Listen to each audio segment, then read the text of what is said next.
The presenting sponsor for OnEducation is Classcraft. We're excited to announce Classcraft's new story mode, which makes it easy for educators to harness the power of stories. Episodes 1 and 2 of Season 1 are ready for you and your students to play today, and it's completely free. To learn more about Classcraft and the new story mode, simply visit classcraft.com/oneducation. Year 2 of a program, that's where the growth is. The first time it's just like, what's going to happen? And if we never try, if we never know, what a missed opportunity.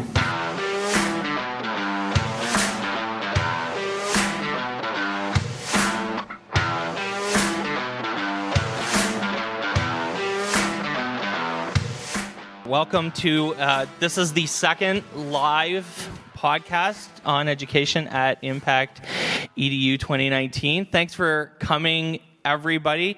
Today, we're joined by the tech rabbi, Michael Cohen. Michael is the director of, innovation at a school in LA. He's a speaker everywhere, world traveler lately, and the writer of this, I just ruined Glen's notes, this amazing book, Educated by Design, which I'm reading for the third time and still finding new things to write down and take notes on. So welcome to the show, to the live show. Yeah. Michael. Awesome. Yeah, I'm a returning guest, but first time live. Right. To be here and chat with you guys. As we go through this process, we're going to ask Michael a few different questions on all kinds of different topics, including things that we find or we have found within the book itself and other just relevant topics. But we are going to have hopefully some amazing questions from you as you're thinking about things. We're going to pass that to the audience to go ahead and ask those questions directly to Michael. So that will come in the second half, let's call it that. So Michael, I'm an instructional coach, former Spanish teacher of 20 years, and I found this phenomena that's happening, or even it previously has happened within schools, both with our students and even our educators, where we fear being creative. And that's because we fear being judged by others on this kind of creativity slide scale. You state in your book that, and I have this poster up, and several teachers have commented on it. I have it up, and I have a little logo there for you. It says, creativity is a mindset, not an art set. How do we get away from that kind of, number one, that fear? And then how do we make that shift from thinking that creativity is something that belongs to the arts or a skill, some type of thing, and rather it's something that's in our own minds? That's a great question. So I have an art and design background. Before getting into education, I thought I was going to be a famous artist. I had New York art shows, and as I was looking at creativity in education and my own way of leveraging the creative process, I saw that this way of thinking was so critical, and the ones that succeed with the art set, it starts with this thought process. When I said, creativity is a mindset, not an art set, so the art teachers, any art teachers in the crowd right now? Yeah, so they got kind of mad at me. And I was like, look, I went to art school. I am an artist. I'm a designer. It wasn't a cheap shot. And it wasn't to discredit, but the arts don't get to keep creativity locked up, and it's exclusively for them. So what I really tried to set out to do in this book was to sort of try to guide the readers towards a new working definition of creativity that we would kind of partner in. So some might feel like it's creativity in leadership, or creativity in the way that we collaborate, creativity in the way that we choose different types of technology to impact our presentations, the way that we support learners. However it manifests, but to really look at not just the expressions that traditionally define creativity, artists, music, dance, culinary, that it's really those famous artists, those incredible dancers, they're trying to share a message. And it's so important to know that so that we can then sort of reverse engineer and look at that thought process in our own lives when we look at creativity. And it's funny that, we do this podcast, and this podcasting is a creative art expression, but teaching is creative too. Right? Like the actual act of teaching, and all the best, I think all of the best teachers or all the best teaching practice is also like a heavily creative practice. So it's almost ingrained in being an educator to be creative, don't you think? Absolutely. The way that you look at your learners, the way that you consider how to engage them, how to support them, the new opportunities that can happen in the classroom. This requires a very powerful level of problem solving. And that's what creativity is. It is a problem solving process. It just is easier, I guess, to manifest it via an art, but it's more fulfilling, I think, to manifest it in building a community and building connections. Funny, as I'm thinking through this, though, it's also hard. Like, that's the hard work of teaching, too, though, is that creative. It's pushing yourself to constantly be doing something new. If we did the same thing every time we taught, like, I used to tell the story of my first year when I was in a placement. I had a teacher throw a giant 3-ring binder down on the table and say, and she was so proud, I've taught this for 20 years. It's amazing, but it was it was a binder full of worksheets, right? And it was like it was not creative, and it was I didn't understand it. I couldn't wrap my head around how you could have this 3-ring binder and teach the exact same thing for 20 years, and not really like the images and the text and everything was from 1975, and I was like, yeah, but it's hard work, and some teachers get out of the idea that, they always have to improve and grow and develop, and that because that process is difficult, right? Yeah. Totally. Let me just touch on that. Do that. I want to share a really exciting story. So there was, I was at a K-8 school for almost 6 years. I was their director of ed tech. And we went from a computer lab, barely Wi-Fi in the building, to a one-to-one Apple school. And I met with a 3rd grade teacher, and she said, "Listen, Michael, I could have taught you in 3rd grade. I'm going to give you one chance to come into my classroom and create some sort of meaningful experience," because that was like my fancy term for like awesome stuff, with technology. One chance. And if it works, we're going to collaborate a lot. And if it doesn't, it was nice working with you. Very upfront. But I appreciate the transparency. So we looked at a Native American research project. Each group gets a Native American tribe. They create some sort of presentation in Keynote or PowerPoint, and then we go through the drudgery of these presentations where these 3rd graders are either reading the board or reading index cards, and everyone's falling asleep, and there's no real learning happening.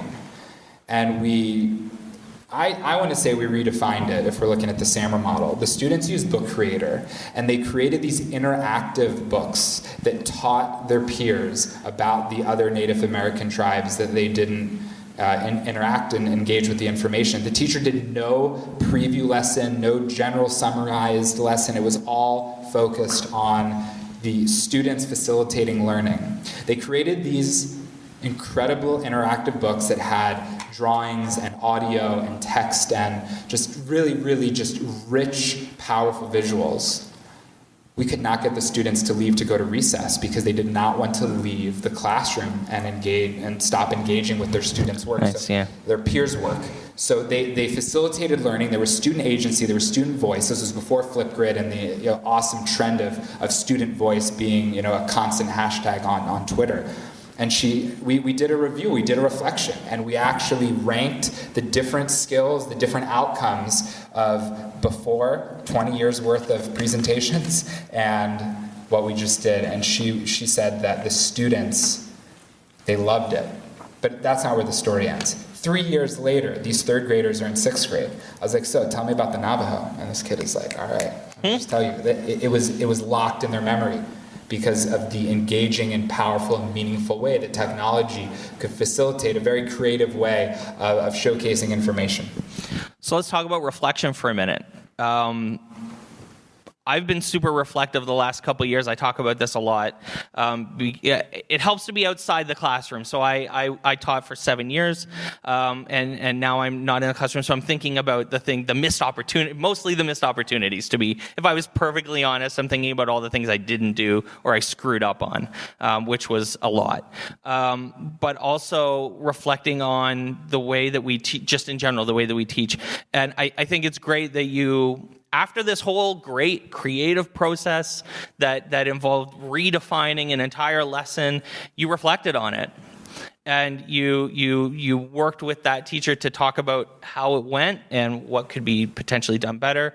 And I love this quote from the book where you talk about these two questions: what good will I do today, and what good have I done today?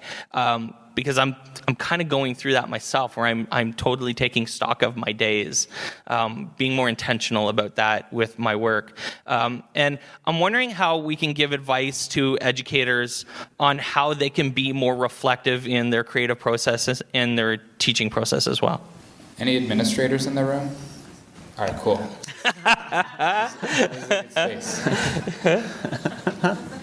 Just wanted to. I'll say what I'm going to say anyway, but I just wanted to see, about what the hand raise would be. So, I love the word experiment. There's all these other industries that they get to experiment, and then for some reason we're in education. We're interacting with the growth of human beings, emotionally, intellectually, their skill capacity, and we have to get it right all the time. And not just it can't even be average. C's are basically F's, right? It's got to be an A, at worst a B plus. And if it's a B plus, Rabbi Cohen, what could I do to get an A? Right. So the same happens, I think, with educators, is that we put this pressure on us that we have to knock it out of the park the first time. And if we can't, then we shouldn't. And I love the quote from Voltaire, perfect is the enemy of done, because you have to just try and see what's going to happen. Now, that doesn't mean don't plan and don't put in effort, but you have to just try and experiment and see what is possible. And then that reflective piece is, unless you're retiring next year, there's growth, there's potential growth, and this year 2 of a learning experience, year 2 of a program, that's where the growth is. The first time it's just what's going to happen, and if we never try, if we never know, what a missed opportunity. So a huge topic, both at this conference and has been probably for the last few years, is the concept of social emotional learning. There's a chapter in the book called Empathy Inspires Creativity. And I love this story that you share in there, where you teach a writing course for 8th grade students. And you state that you start the class by asking a simple question to the students: why do you hate writing? And I thought that was so whoa. And then the responses that you actually received, I think, are really authentic, which you stated that 9 times out of 10, the students state that it's because they're forced to write on topics their teachers chose rather than they chose. So it's kind of a concept about trying to find the opportunity to give students voice, obviously, but also, obviously, as a teacher, using empathy to go ahead and teach, whether we're teaching about writing or reading or whatever it might be, that we want it to be something that the students actually get to choose. Can you speak more on that? Yeah.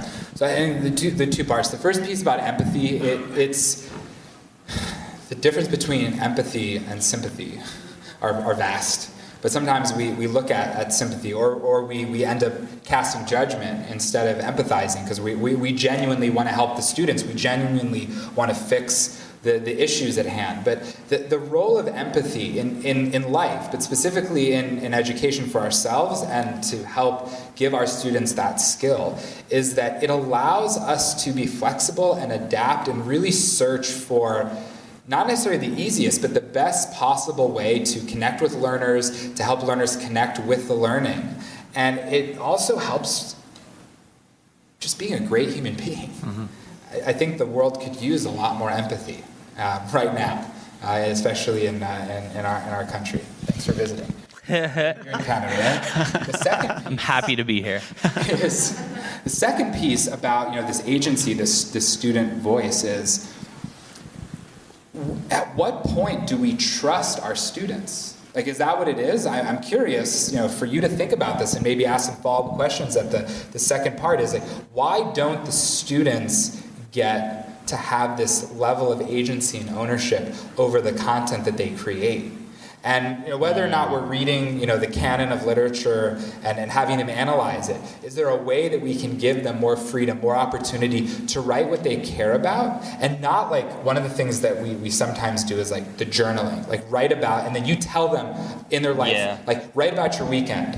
And I've heard time and time again, I have not had the opportunity, although I can't imagine how fulfilling but difficult it would be to be in a community where talking about the weekend could give nightmares to students, and then they have to write that or have to lie about, well, I didn't eat much, my father wasn't home, someone was drunk, they were drunk. So even when you're trying to give them this agency to like write about like their life, maybe that's not a good space. Maybe it's, as in the book, writing about horses and horseback riding and this love of equestrian, culture. But it's like, give them that chance to figure that out and don't wait till 8th grade. I had a student who clearly had, we believed it was ODD, and wouldn't engage in class at all. And we were doing computer science projects. He was young, so we were teaching them, for example, how to do word processing, Google Docs, teaching them how to use Google Docs so they can type something in class and put a picture on it and stuff like that. And this was such a great lesson for me as an educator because I totally had that like set thing, talk about whatever, and gave them. And it wasn't clicking with this student at all. And then I shared that kind of feedback with their parents at a parent-teacher meeting. And so I was starting to try to pivot to trying to find out. The mom said, though, what's funny is that when he goes home, he totally does want to go on Google Docs and write something. And he goes and he writes about cars. He goes and writes about Ferraris and Porsches and these interesting fancy cars. And it like the light went off in my head that it was like, do I care what he's writing about? Not really. I care that he's writing and I care that he's learning the things that he needed to learn. So, from now on, everything that this student did was centered around his interests. And it was like might as well have been a whole different student at that point. And what you talked about there just a second ago also made me think about how creation, it's not just about empathy, but also equity, and how creation provides an opportunity for different groups, minorities and people of color, to express their points of view and their worlds and their experiences, and then have the agency to share those with other people as well, because those are unique experiences in and of themselves, right? Yeah, I think that this device, I don't know about you, but I use this device 10 times more than I use my laptop, my $2,000 MacBook, my fancy iPad, all these expensive pieces of technology. Even if you're a Chromebook school, most schools don't allow this. Or I just heard some educator talking earlier that students get caught because they turn in a dummy phone and they have like the real phone on them, and it's like that's so smart. Like, first of all, I'm impressed. Right? That is a strategic skill set. I don't know where they learned it from. Probably some cool YouTube video. But how can we? Wow, students have these. Yeah. Students have these. They have some sort of internet connection. Maybe not broadband, but they have their 3G, 4G. Some places 5G. They have content creation platforms. And they love it. They love their TikTok. They love their Snapchat. They love their Instagram. They love to curate and communicate. And we're not giving them the tools per se to empower them to create meaningful content. So they're using it however they use it as age appropriate. They use it for entertainment. But being able to give them a vehicle that they understand that if they're passionate and they care about something, their voice can be heard. And there are millions of people ready and waiting to listen if you just put yourself into that mode of creating and consistently creating. So, and to actually carry forward from that, because you actually talk a little bit about this in your book, about content creators and content creation, and how what's the 200 to 500 videos is how long it takes, the average content creator to hit to be something where they actually feel like they're making meaningful content that's resonating with people. My son loves streaming. We do it together. We make videos together now. What do you say? And actually, the other thing that's funny is I've seen you on TikTok as well, dancing hilariously on TikTok. And I'm curious what you say to kids in particular, but I mean, frankly, anyone who wants. Well, let's actually frame this. What would you say to a student who wants to be a YouTuber? It's a good question. So the first thing is go for it. Just start right now. They'll sober up real quick at how difficult that is. Right. To build community, not to show your value in a saturated market, but to be able to differentiate yourself and make yourself interesting and exciting. And then like what are the sort of the new approach to digital citizenship of not just like being safe. Yes, be safe, of course. Be safe when you walk across the street. Be safe when you fly to another state. But how can you be thoughtful and intentional in the types of content that you are creating? But a YouTuber, at least while the economy is good, is a legitimate and viable profession. Sure it is. Where you can showcase your insights and your passion around things that you love, and people will consume that content, and you can create an income from it. That is very real. And if we think it's a joke or we don't believe it, if you're sitting in the audience right now and you still don't believe it, you're free to have that opinion. But the reality is that it is a viable profession, but it requires an incredible level of development and of time and commitment to making something that has value for others. I think Ninja made like $15 million last year. Yeah. $15 million. Guy plays Fortnite for a living. Yeah. So there's only one of those, and then there's like the one young gentleman that won the biggest cash prize for Fortnite competition. It's a kid. It was like a million plus purse. 2 years ago, ESPN mocked esports and said we would never have a ticker at the bottom of the TV show. Joke's on them. Showcasing, and now Ninja's on the front cover of ESPN, right? So it's social proof, right? That people speak, and that creates the reality. So it doesn't matter what a bunch of higher ups and people say. The people have spoken, and the internet and social media is a real viable platform for new professions to be created. Talking about social media, Instagram, Twitter, Snapchat, where not only our students are living at, but where we, if we're honest with ourselves, that's the space that we live at. And inside of the book, you talk about storytelling and how it is the future, and it is the essence, basically, of all of these social media networks. They're telling stories out there, and it says this is how we will develop the next generation of both our readers and our writers. How can we apply those same amazing ways that social media basically sucks us in, and have that kind of dynamic, exchange or writing that happens there in our classrooms? Yeah. So I want to just have a disclaimer before I respond. I'm not proposing that you need to bring TikTok into your first grade classroom. We have COPA-SIPL compliance. We have to ensure that our students are safe, aware, and knowledgeable, and that we are engaging in age-appropriate platforms. So I actually don't like some of the social media conversation I've seen where TikTok is not appropriate for our students, so let's make TikTok templates in Google Slide and create fake TikToks. Either it's TikTok or it's not yet TikTok. But to make fake social media content because the platform is not safe, appropriate, or just the right time for the students, I don't feel that that's authentic.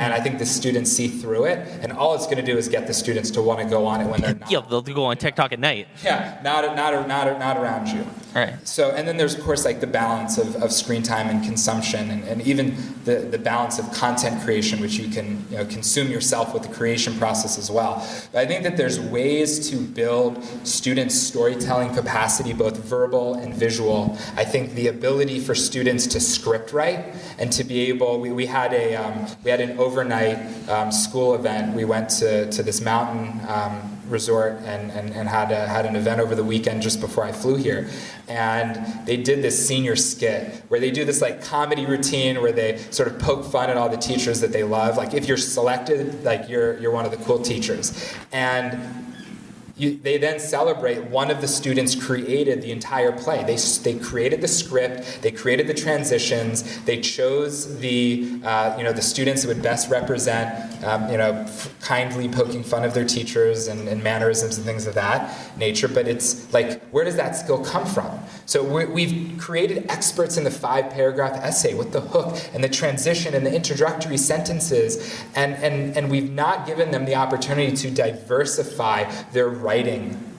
And I think script writing, when you're getting on screen. So I have built up a skill that now has a perception it's natural. I can just hop on camera and create a quick 5-minute vlog and not need to take 15 takes, and it just works. It took me a decade of building and learning and reading and discovering ways to build those skills. Meanwhile, I have a friend who borrowed my studio space in my office, and I didn't want to sit around. I let him use the space. I went and I checked in an hour, and he's created 3 minutes of content because he has created take 55. And he's trying to get it exactly perfect. Yeah. Perfect is not just the enemy of done, it's the enemy of getting nothing done. So it's really important to diversify the opportunities for students to build their visual storytelling capacity. I had some sessions over the past day and a half on Adobe software, on Apple software, how you can create strong, engaging visuals, animations, content, but then it's that verbal piece, building strong, confident orators that are going to be able to communicate ideas, and in not just a confident way, but a fun, exciting, get some laughs. I haven't been so successful so far with that, but I'm hopefully in the second half I'll get you guys to feel a little more alive right now. I got a little bit there. Okay. Work in progress. So I think right now what we're going to do is please raise your hand. Mary is going to walk over with the microphone and give you an opportunity to go ahead and ask Michael some questions about anything related to what we've been speaking about, or if you are familiar with the book or not, questions that you have for Michael. Don't all wait for that one person. You have no questions? It was so clear. Great. Come on. Well, I'll ask one. Okay. All right, good. Michael? Get it started, Mary. Yes, Nice. I'll be very appropriate.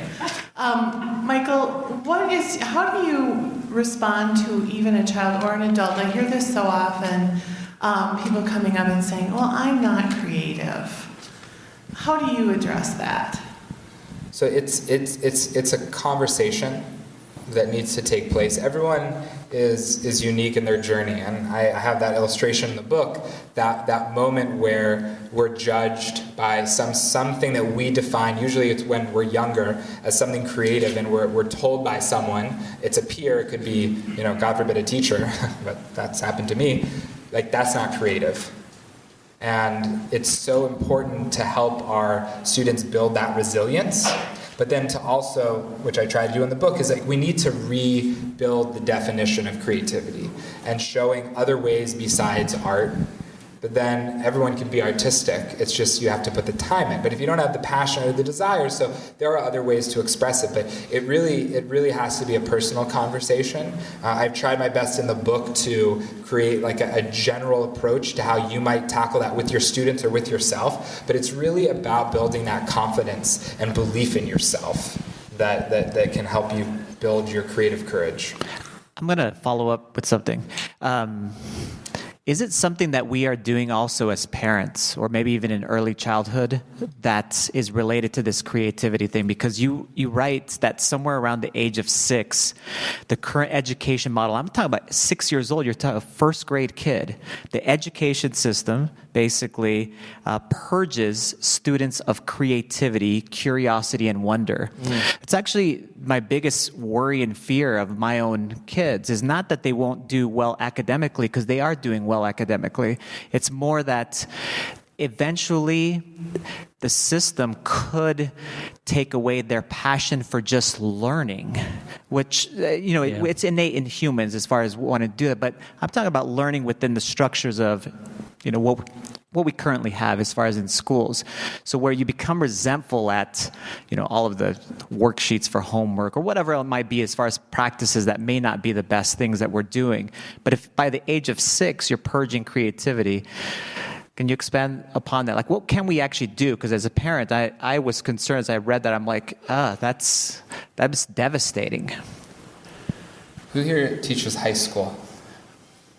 Okay, what's the P word? It's a curse word, P word. What is it? PR, projects. Projects. I didn't know where he was going with this, but I was like, well, so this took a turn. Projects, and they're celebrated, they're appropriate, they're awesome, they're encouraged in, early elementary. And there's this magical point where a project is like an adolescent, childish behavior, activity, waste of time, not a real adult thing. Then you get into the real world. We're the only ones that call it the real world. The people that are in the real world, I guess. I think we're also in the real world, but they're just in the world.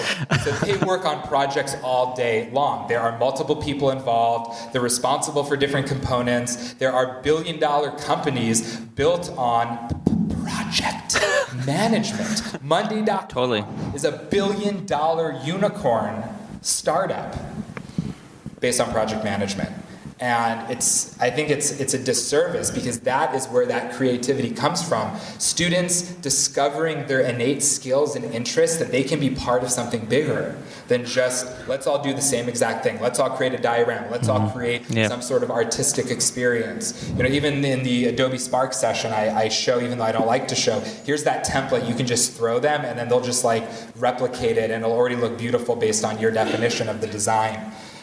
There was a project, I said it, there's a project that we worked on with 7th graders. We went on a science trip. I did this 2 years in a row with them, to Olympic National Park in upstate Washington. It's the only place in the U.S. where in a day drive you have a mile-high mountain ridge, a temperate rainforest, another type of forest, tide pools. And it's absolutely incredible. So I said, there are people that are not going to get to visit this incredible place that you get to go.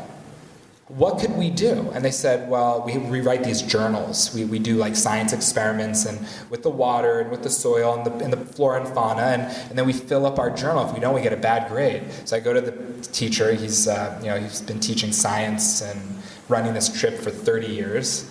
And once again, you get one chance. I'm like, okay. So I'm 1 for 1, so let's go for it. And they created documentaries.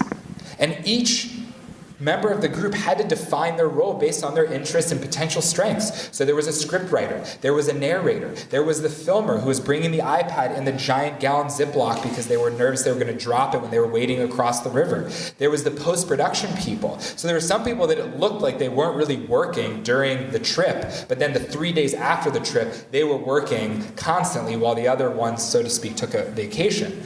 So being able to define roles and capture interest, but show students how to engage in a group project that doesn't have the possibility that one person can just do all the work so that we can all get an A and move on with our life. Awesome.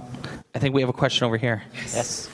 So I am in elementary, and even there is no time to do projects. Yeah. Constantly up against, I'm going into the classroom trying to integrate technology into the curriculum, and I'm constantly up against the problem of, we don't have time for that. We're trying to get through what we need to do to take the tests. Mm-hmm.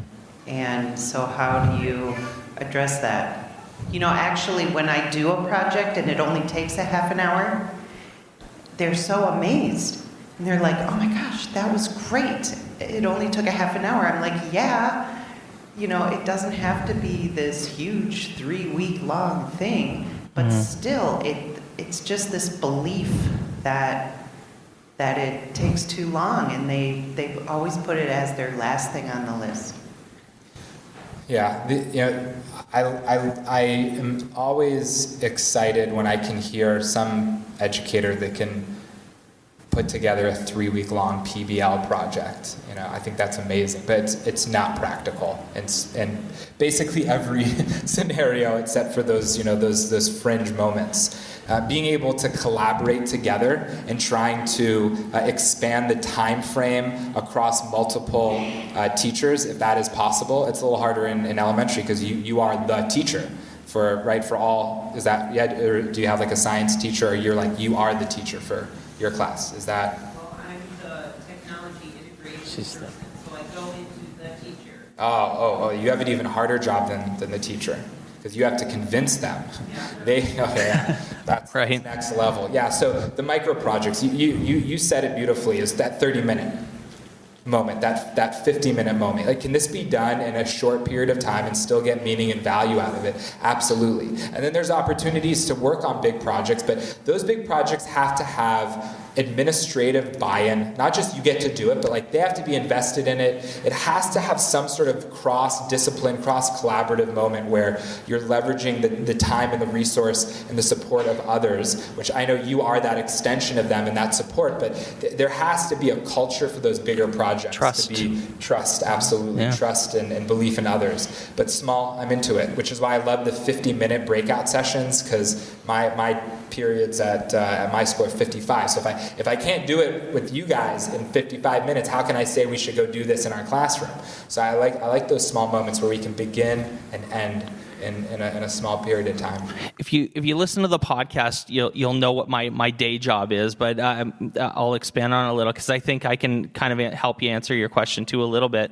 So I work for a company called Logix Academy. We're Canada's largest educational robotics company. So and I'm head of curriculum and training. So I travel around and teach teachers how to use robots in their classrooms.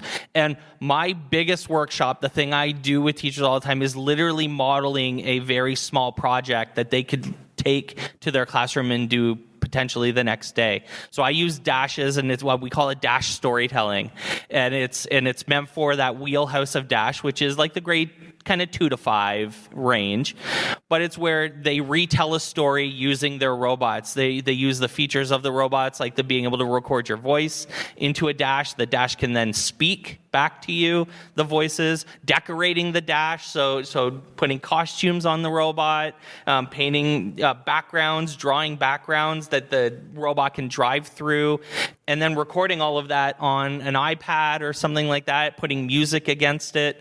And now and we do that. I do that workshop with teachers in as short a time as 2 hours. I've done it all day. I've done it in half days, but I've done it in like 2 hours. And I remind teachers all the time, you can literally do this tomorrow in your classroom. And while there's some nuance to doing it with kids instead of doing it with adults, I try to remind teachers all the time to don't limit your students. Don't tell them the things they can't do. Give them the time and the space to do this sort of thing. And I think that they'll surprise you. I think that they'll shock you even. They will come through for you. Especially when you say, listen, we're going to make a story. We're going to do it with Dash. I don't care what the story is. Go. And they will astound you with what they can do if you give them the time and the space to actually let them astound you. Thank you for the question. Is there anyone else that has a question? Just go ahead and raise your hand, because You could also do criticism. Like I'm totally. Let's go. Yeah. if you doubt something I said, I'll try to back it up. Our friend Chris has a question. I do. I have like a personal question for you guys. We always have like these writer block times when our creativity just like stops. So I actually want to hear from all three of you, like, what do you do to get your creativity flowing? Like, do you do sketch note? Do you do vlogs? Do you do anything that just is kind of like this is the way I kick my thinking process off and how I get really creative myself. I feel like I need to get myself out of my own head. So ways of being able to do that for myself have to do with exercise. Specifically here lately has been, strangely enough, I would never have thought I would be doing this in my life, is hot yoga. But what it does do, and what it does is makes you get out of your own way. And it feels like it's a way of being able to then, when you come out of that and you go back to whatever you're actually working on, it feels to me like it's a reset button and those blocks are in the way. Meditation and those kinds of things. I swear I would never have, if you would have known me like 5 years ago, you'd have been like, what are you talking about, Glenn? But it actually has helped a bunch in a variety of different settings, including that one that you're talking about. Well, I'll go. Sure. So I actually talk about this in my keynote. So you've walked into my trap fantastically. I realized, especially in the last couple of years, that I was trying to shoehorn, especially creative things, in times of the day that I was absolutely just not good at it or not productive with it. Especially in the middle of the day, if I was trying to do art or like graphic design in particular. So there's two creative things that I do a lot: is a lot of writing and a lot of graphic design. And I found that I was trying to do those in the middle of the day and spinning my wheels constantly. So I write in the morning. So I exercise, usually I try to exercise, and then I write. So like between like 7:30 and 9 o'clock in the morning. And I do that because I think I've figured out why that's a good time for me to write, and that's because it's the start of the day. My head's not full of all the things that I haven't done. My head's not full of the day. It's empty, for lack of better words. A lot of people, wake up and they start thinking about all the things they have to do that day, but I find that 1.5 hour window was perfect for me. So, and then I do a lot of graphic design stuff. If I'm on Photoshop, it's almost always at like 10 o'clock at night.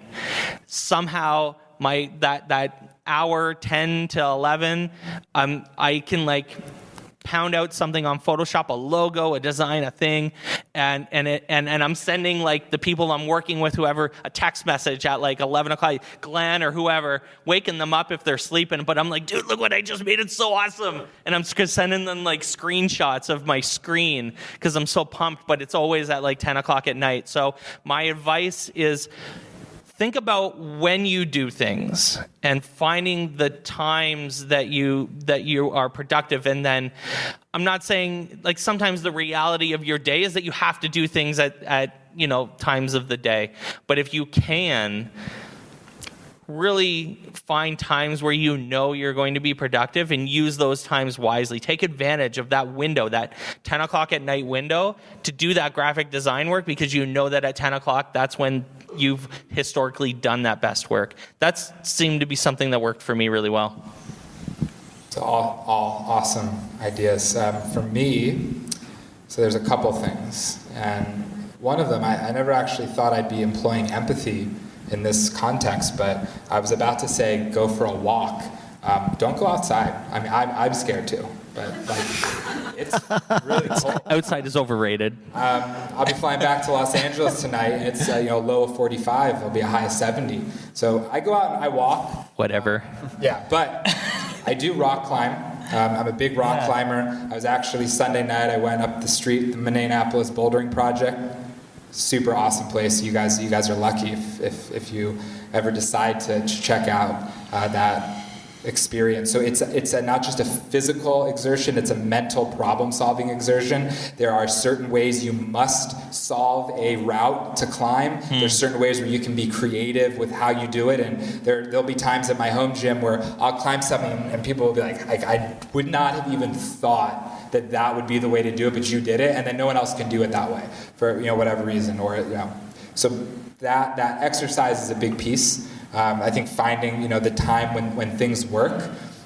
And then I also have found that if you're trying to engage in a project, like whether it's writing, design, presentation creation, I'll spend like 20 minutes just creating something random that is just sort of silly and playful, and it breaks down the intensity and the anxiety of like making it perfect because it has to be for this thing. When I do the everyone can create, so I've gone back and forth like, oh, do I create these like very solid structured ways of teaching magic move? But then if I use an animal cell as like a main point of it, and everyone's in the room is like, well, I'm not a science teacher. That could alienate.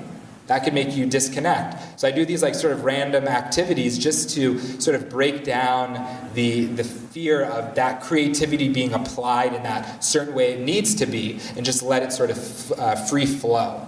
And I think those so far, I'm always looking for new ones. So if you want to tweet out like, hey, I do this, always looking for good advice. Fantastic. On that front. There's some hacks too. In the name of sharing, I'll mention one that I'm using a lot right now. John Meehan gave me this advice, and I've found actually a couple other people have spoken about it recently. I'm writing a book, and I've been struggling with sitting down and the clickety clack, getting my button gear and actually typing things. And he said, "Dude, pick up your phone and just start talking into your phone." And then and just start talking, and then use the audio recordings, turn it into text, do like a speech to text program, and boom, you'll find you've written 3,000 words in an hour and a half. And it changed everything for me. I was so stressed out about being behind, and now I can sit for an hour, and because obviously I can talk, I write 10,000 words in a day, pretty easy. What app do you use? I've just been using the voice memos, but even convert it to text. Downloading the audio file. Oh. But also just Google Docs has so if I'm sitting at my desk, you open up Google Docs and there's voice to text right in Google Docs. So I just hit record. If I'm sitting at my desk, hit record, and you see the words fill up right in front of you. Sometimes I get distracted by the mistakes and stuff, so I stop. But I'm trying to learn how to let that go for now. Just talk, and I find that's been really great. I think we have time for one more question. If anyone has a question, you've all been sitting here so great, so quiet. Anyone? Man, you're holding on to this question right now, and everyone needs it answered. You just have to believe in yourself. You have to have the courage. Creative courage. I think, Glen, do you have a question? I thought I have two, and I don't know which one to say. So, yes. We talked about social media earlier, and I want to expand on it a little because my wife used Vine in her kindergarten classroom back in the day.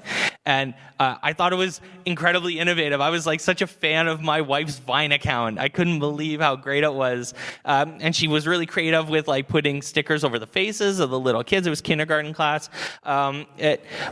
But I never remembered the critical, I never remembered uproar over teachers using Vine. And I never remembered, and maybe there is, and I just was or not really part of the discourse. But even about teacher Twitter and teacher YouTube. But the backlash over TikTok is real. And it's been crazy to be, and maybe again I'm more immersed in the discourse. But I guess two-part question: should teachers be using TikTok? It's kind of the new Vine, right? But also, is teacher TikTok a thing? What do you think about TikTok? I know you've used it. I love TikTok, but I also love the conversations because I get it. I get both sides of this, and I'm super interested in what do you think TikTok could be for education, if anything. So I've momentarily made my TikTok private. So I got in early. Nice. Freshman students are overly obsessed with my dance moves. And it was the only thing that I could really figure out what to do on that app at the moment. I think we need to understand the essence of social media platforms. And we have to be aware and figure out ways that we can help our students be guided through the process, but to really pull out, some of the creative juices and some of the skills that are taking place on these platforms, where people are creating these videos where they're like dual character, and by just like moving from this side to this side of the phone, they've created an alter identity, and they're creating this dialogue with themselves. Things like that are just so incredible. That doesn't mean you have to be on it and creating content. There are some teachers that are doing it, and it can be problematic. And it's not just TikTok. TikTok is right now because it's the newest craze. Yeah. It'll settle down a little bit. But I heard this week that teachers aren't on Twitter because you officially represent your district no matter what, even if you put in your bio like opinions are my own, and you could, God forbid, be fired. Like that's not worth it. No one's saying like be tech savvy at the risk of your livelihood and the love of the profession that you're in. But I think that it's important for us to just be aware of the power for ourselves as for personal and professional levels, and then also just for us to be aware for what our students are doing and to really guide them through it. Because I don't think that it's just like all social media is good. There's some messed up things on social media, like in the world. There's some dark places, and there have been some articles that a couple people who are internet safety and advocates in that space have been sharing things specifically on Facebook. They're like, I'm not even clicking because like just on the title I know that this is a horrible predatory type thing, and that's real. So what are we doing to help bring awareness and knowledge and resilience to our students so that they can have some sort of just awareness, so that if, God forbid, they're ever in such a environment, that like they'll know like either how to run away quickly in a digital way, or just like how to share that with that adult or that person that they can confide in, because that piece is real. But we have to have knowledge of it. You can't just say, oh, TikTok is stupid and like it's just a craze. It's a stupid craze with like hundreds of millions of 15-second videos that are being published, and now even that has a monetization stream by teenagers, and it's crazy to think that we're in that space today. And it's an example of our kids being there, right? Our kids are there. They're playing games. They're on Twitch. If you don't know what Twitch is, if you don't know who Ninja is, please go educate yourself on who Ninja is, because your kids are talking about Ninja. They're talking about Twitch. They're talking about Overwatch and League of Legends, and they're talking about these games, and this is their world. And whether we like it or not, if we want to engage with our kids and who they are and what they're doing, this is the world that they live in, and we should be coming as close to their world as we possibly can so that we can teach them better. I think that just makes sense. I think we're good. Thanks so much for letting us be up here with you and ask you questions about your book. If people are interested in getting their book signed, if you guys chose this. Thanks for sticking around. Yes. I know it's the tail end of a multi-day awesome conference, and if we can keep connected on social and just share your thoughts and your struggles while you're in the moment, that I can try to make myself available to connect and work you through it. So thanks so much for being part of this. Let's give Michael a round of applause. Thanks, Michael. And thank you, everyone, for joining us. Have a great rest of your day. Thanks for listening to OnEducation. My name is Glen Irvin. My co-host is Mike Washburn. OnEducation is part of the On Podcast Media Network. You can listen to this show and many others by great educators like Monica Burns, Mike Matera, Tisha Richmond, and many more by visiting onpodcastmedia.com. Want to get in touch with us? Check out our website at oneducationpodcast.com. You can tweet us at OnEducationPod. Mike is at Mr. Washburn on Twitter, and I can be found on Twitter at IrvSpanish. You can find us on Facebook by visiting facebook.com/OnEducationPod. We're also on Instagram at OnEducationPod. If you're enjoying the show and think others would too, we would be thrilled if you shared it with them. Please leave us a rating or review in Apple Podcasts or the Google Play Store. When you leave a rating, it gives our rankings a boost. This helps others discover the show. We want to thank our presenting sponsor, Classcraft, for supporting us. Check out classcraft.com/OnEducation to learn more about them. Thanks as always for listening. Stay awesome and see you soon.